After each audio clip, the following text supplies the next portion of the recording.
क्या करने चले हैं? अब हम लोग सॉफ्टवेयर चलाएंगे। तो मोबाइल अभी नॉर्मल मोड में ऑन है हमारा। क्या है? नॉर्मल में ऑन है। कंफ्यूजन तो नहीं है? नॉर्मल मोड में ऑन है। अब एंटिलिटी टूल खोल लीजिए और यहाँ पे देखिए कि इसका सॉफ्टवेयर वर्जन वगैरह क्या है। जो काफी भाई बोलते हैं ना सॉफ्टवेयर किस तरीके से चढ़ाया जाए, बाइनरी देखना पड़ेगा। तो सॉफ्टवेयर वर्जन ही हम लोग सिंपली भाषा में बोल देते हैं।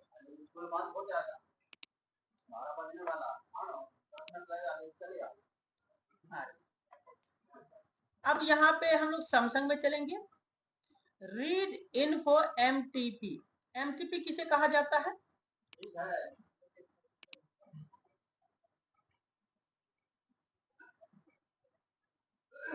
एमटीपी बोला जाता है इसको, पोर्टेबल डिवाइस।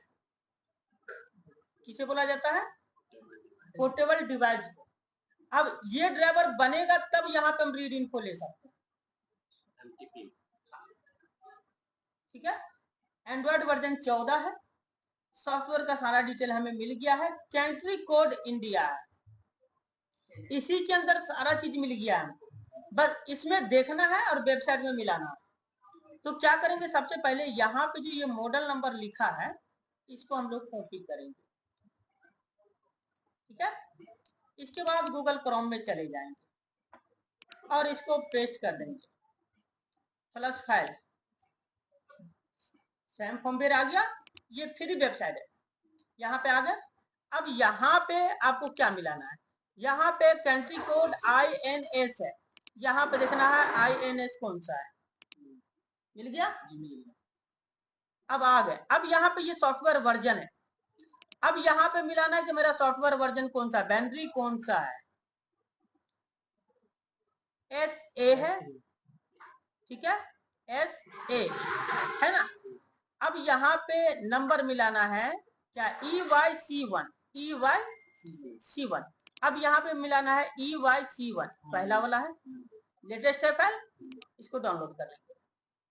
डाउनलोड करने के बाद यहाँ पे सर्वर पे आ जाएंगे।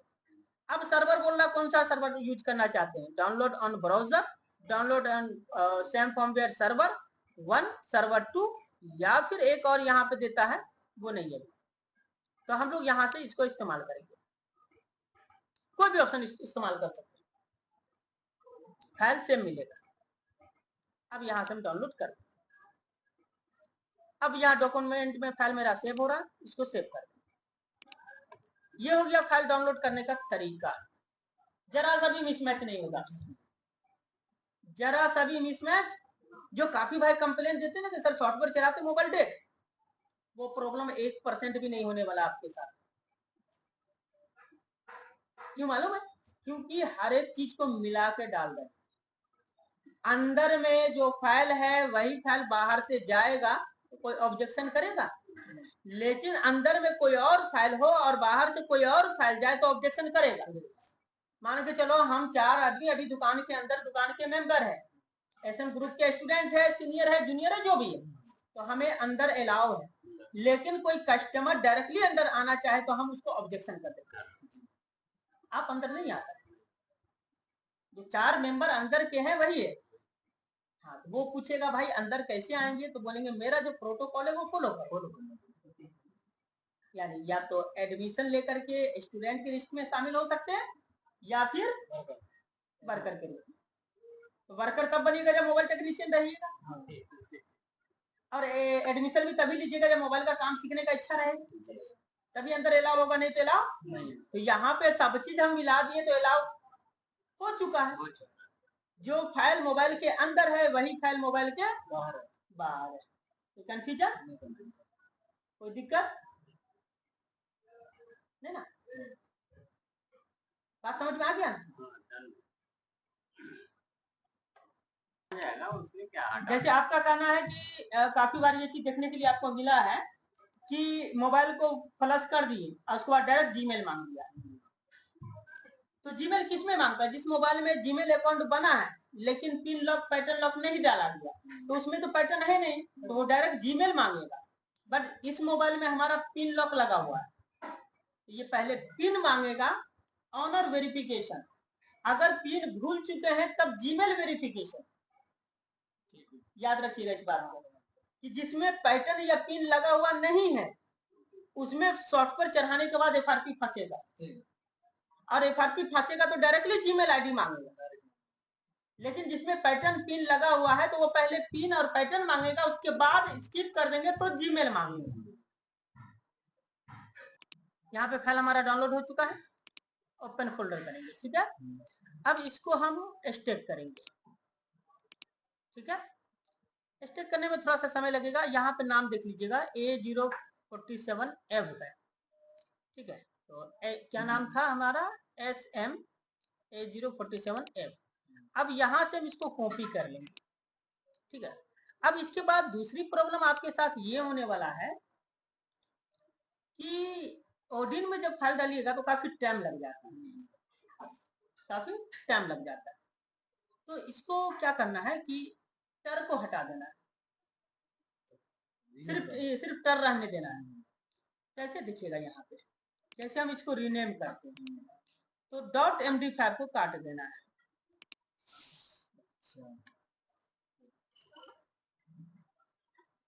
.md5 को काट देना। इधर सेलेक्ट हो गया, हमको इधर सेलेक्ट करना है।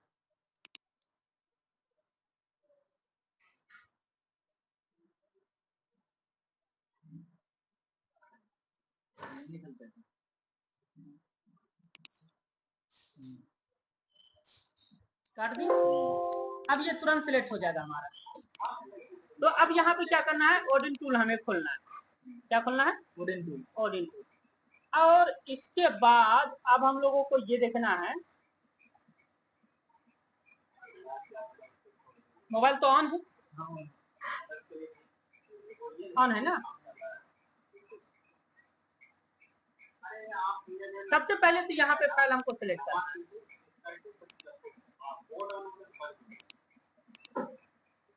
DL file. अब देखिए लोड लेने में लेट लिया, अब AP फाइल बिना लोड का हो गया। अब CP लेंगे तो देखिएगा लोड लेने में टाइम लगेगा। CSC लेंगे, फाइल ले लिए, मोबाइल अभी हमारा ऑन, मोबाइल अभी हमारा ऑन है। अब इसको डाउनलोड मोड में लेके जाना है। क्या लेके जाना है, तो कैसे जाएंगे देखिएगा, यहाँ पे ये टूल है, यहाँ पे क्या बोल रहा है, सैमसंग फैक्ट्री रीसेट कॉलकॉम, यहाँ पे डाउनलोड मोड में ले जाने का एक ऑप्शन होगा हमारा, MTP2 डाउनलोड मोड। यहाँ पे Samsung reboot MTP2 download mode, इस पर क्लिक करेंगे और मोबाइल हमारा डाउनलोड मोड में जाएगा। Reboot to FUS download mode, कोई वॉल्यूम आपने दबा के रखने का जरूरत नहीं,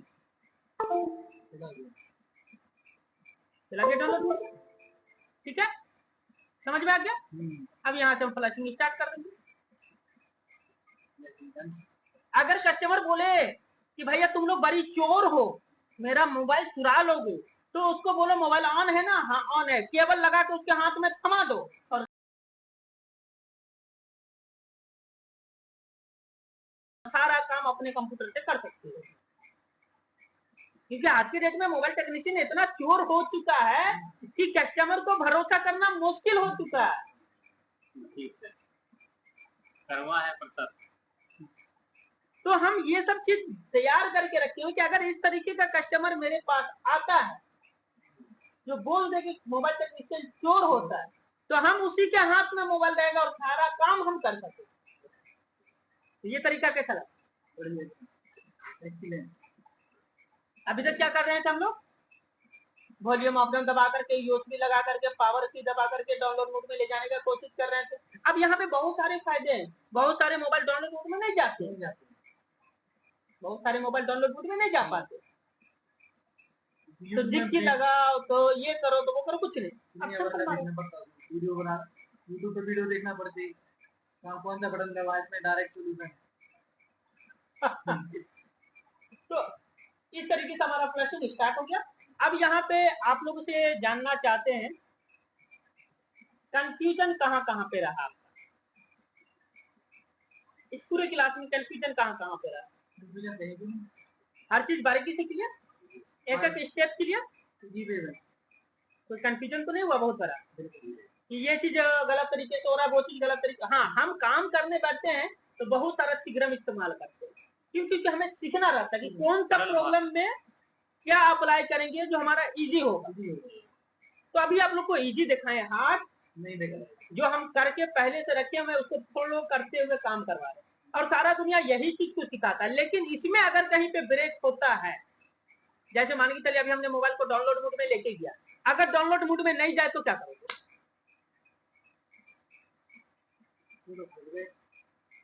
ये तो सरल भाषा था कि हम लोग चले गए, अगर डाउनलोड मोड में नहीं किया तो क्या करोगे?